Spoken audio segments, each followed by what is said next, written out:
When you're going through trials in your life, you gotta speak resilience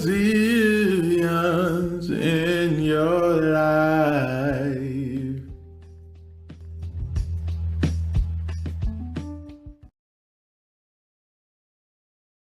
Hey, you guys. How are you? It's your girl, Tissima, also known as Speak Resilience in the building. Hey, I am so excited to have the lovely Erica Nobles on the show today, you guys.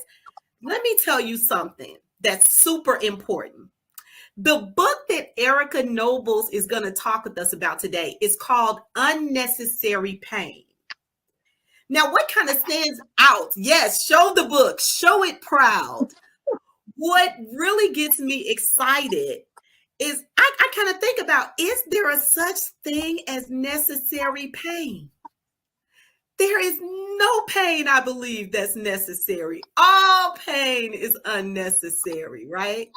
But I would love to hear what you have to say about what inspired you to write this amazing book. Let's have a conversation, Miss Erica. How are you? I'm doing very well. Thank you. How are you? I am wonderful. I'm excited to hear about unnecessary pain. Tell our viewers about this book. What inspired you to write your book? I'm trying to Um, dig in now, get comfortable. Come on now. it was basically me making a bad decision, ignoring red flags and key signs that this was not the right thing for me to do. And it caused me to have to go through something that wasn't necessary.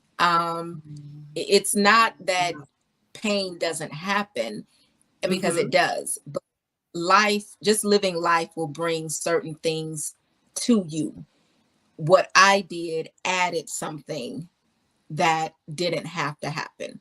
So I say it's unnecessary, not because pain doesn't happen, but because if I had done my due diligence, I could have avoided this and I wouldn't have had to, have this experience.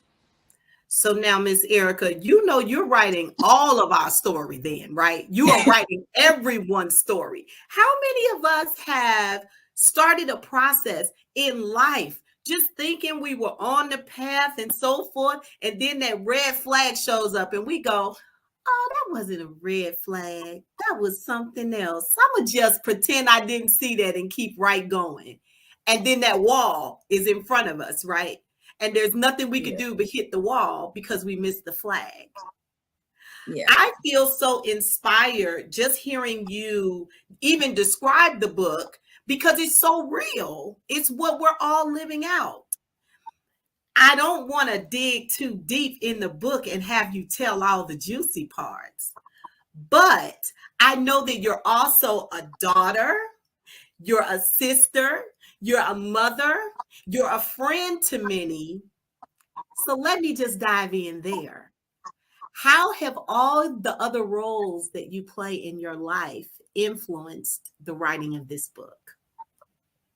I think it's something that is just my personality combined with, I think, an innate female sense that we're nurturing, we're loving, we're accepting, we're very forgiving. And sometimes we spend so much time trying to see the best in people that we ignore the things that are not good about them. And it's like, you love your parents, you love your siblings, you love your children, you love your friends, but there are certain things in life that happen, and it's like, you know what, I do love you, but I have to take a reality check with you right now. And I have to see this thing that I don't like, accept it for the truth that it is, and then, as I love to say, govern myself accordingly. I can't make you change, and I shouldn't put you in a position to quote unquote force you to change, but I do have to take responsibility for how I allow you access to me and setting boundaries so you don't get to So you don't basically come too far into my mental, emotional, spiritual space.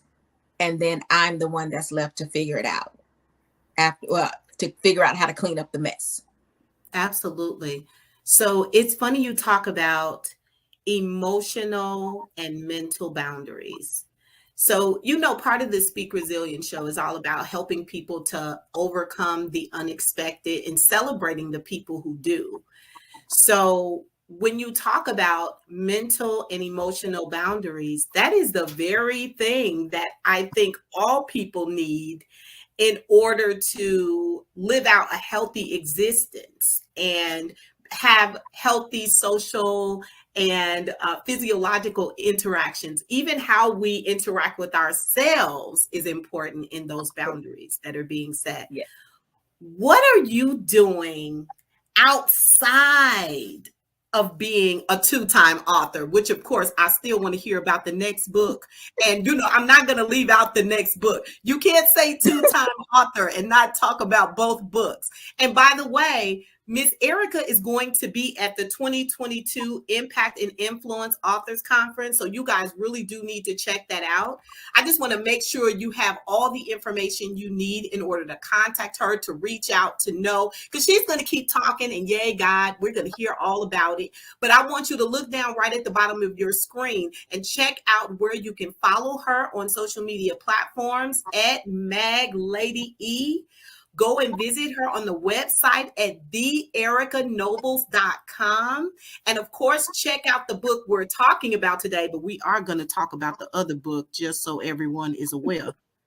Unnecessary Pain. Okay. So anyway, you have a life outside of being an author. Tell us a little bit about that. Well, I'm in real estate. I work for a property management company. So I'm very entrenched in that, getting a little further entrenched. Those are my plans. And of course, I am the mother of an adult son. Definitely. Son. Come on now. You look good now, sister. Thank you. So, still working to get him, in a solid place to leave and prayerfully not come back home. just having a real. We just want them to fly. I understand. Yes. Because sometimes some of us got out there a little too quick for various reasons, not always your fault, just the circumstance. And, you sometimes have to come back. So I'm trying to give him the things that I learned the hard way so he won't have that rough of a start. So and it's a work in progress. I'll put it like that. Yes, but I do understand. Mom of boys here. I raised 3. So I'm pretty familiar with boy life and how it's important to kind of pour into them everything they need. I'm so full in just hearing you speak because there's such a presence about you. And you come across as someone that you want to know. You want to be friends with this person because the person has healthy boundaries. And how many people do we even know who talk about healthy boundaries? This is serious. That is a sin. I crack a lot of jokes now. People know me. I can cut up. But boundaries are the very thing that helps us find our way. So I have to ask you now about the other book. You're a 2-time author. We're talking about Unnecessary Pain, you guys, if you're just tuning in. We're talking about this amazing book that Miss Erica Nobles has written that talks about her journey in recognizing red flags. And maybe do you offer tips on how to help people recognize red flags? Or is this more of a narrative of your own journey? It's more of a narrative. It's actually a book of poems. And each poem takes you a step in the process. So it starts with the pain and what you're initially feeling. And then, of course, there is some anger. And then it's, anger at the other person, anger at the situation, and ultimately anger at myself, because I'm the one who made the decision. Anyone can try something, but it's up to you as to, whether or not they can really get away with it or how far it goes. So I had to to face and accept some things about myself. And then it was the steps that I took to try to heal. I'm a firm believer in acknowledging your feelings, but not allowing your feelings to control you. So if you're angry, you're angry. If you're hurt, you're hurt. Acknowledge it, accept it, but face it in a healthy manner. So, no acting out, no drinking, no drugs, no violence, no sexual situations. Be, I don't want to say internalize it, but address it from an internal perspective. Mm-hmm. And so as you go through that process and allowing your heart and your mind and your spirit to heal, then that projects outward. And, you just kind of take it from there, one day at a time, one step at a time.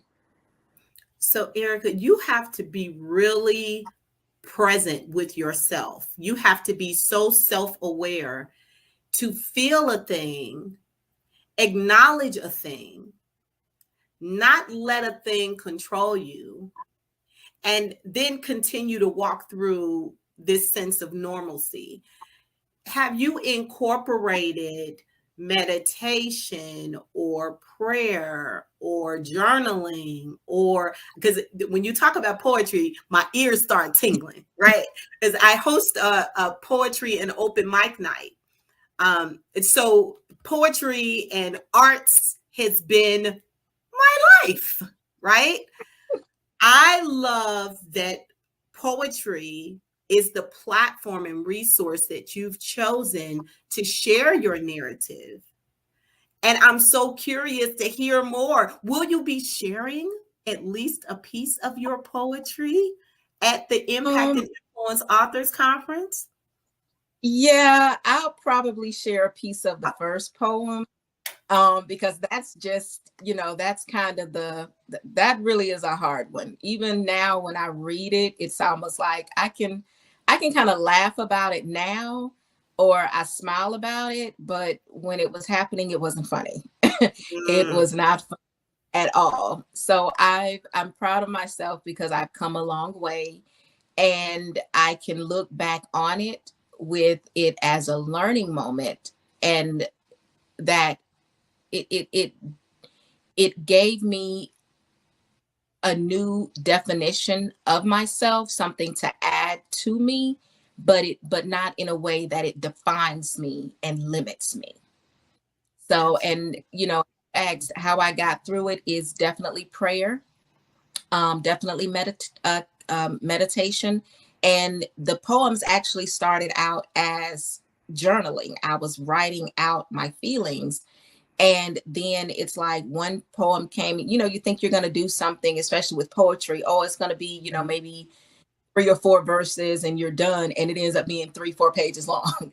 So, once it starts flowing, it flows. And even for me, like some of my meditation, some of my prayer life, it involves journaling. Sometimes sometimes you can't pray. You're overwhelmed, everything is happening, you can't focus, but I can take that pen and that paper. I can't type it out. I have to actually write it out. But I take pen and paper and I start writing. And it's just as I write, I believe in having an attitude of gratefulness, and that can take work. That's a reprogramming. That's a resetting of your mind and the way life has and the world has taught us to be. And so, but it allows you to get out those things that are negative. And then once you get beyond that negativity, it's like, okay, but it's not the end of the world. I do have some things to be grateful for. So let me go into this gratitude and thankful mindset. And then you forget kind of what you were upset about, and you realize, if I got 10 things on my list, 8 of my needs are met, and every last one of my most important ones are met. So anything outside of that, I'll be okay. If I So, get it later, it's fine. Forget it at all, it's fine. So, Erica, what I love about what you're saying is that you're giving yourself grace, which is the very Absolutely. thing that we trust and believe God for. So I have to just ask you a little bit, because now we're like out of time, but I have to ask you about this, the first book you wrote. Is that book also available for us to grab and get, and where can we find it?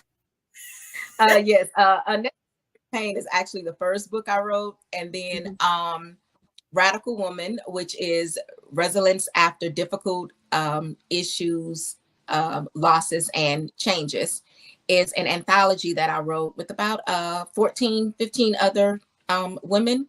And each of us have, and each of us have a chapter where we're describing a point in our lives. It's kind of a brief synopsis, a very brief of just that particular standout moment, that moment that happened where you just made a decision, no more, I'm not going to do this. And even if it was only the small decision, it puts you on the path to continuing to make those small decisions that can have the biggest effect on your life in the long run. So, well, Erica, I'm so grateful that you took the time out to be on the show. I wish I had more time because I could talk to you all day. What you're doing is amazing. The work you're doing is amazing. I believe that we are in a heart conditioned society, and it is time for us to really start talking about the root of the problem. And usually 9 times out of 10, it's us. It's us that's more part of the problem than the outside world.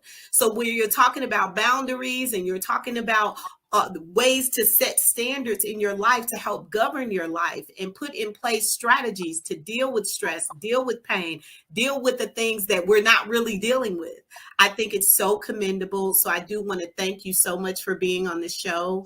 You guys, check out theericanobles.com and get that book, Unnecessary Pain, and also look for her in her contributory book that is going to be heading to you soon as well.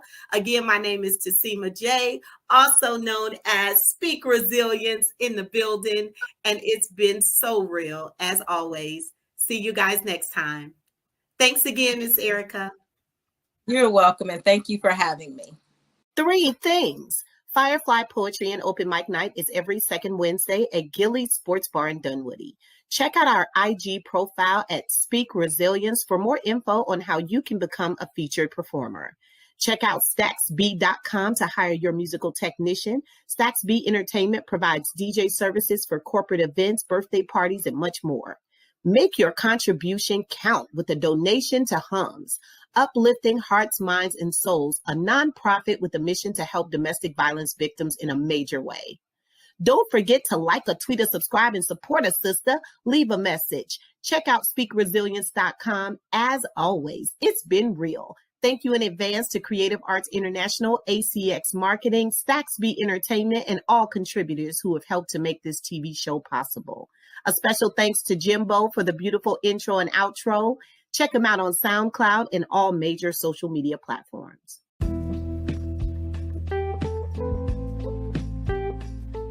When you're going through trials in your life, you gotta speak resilience in your life.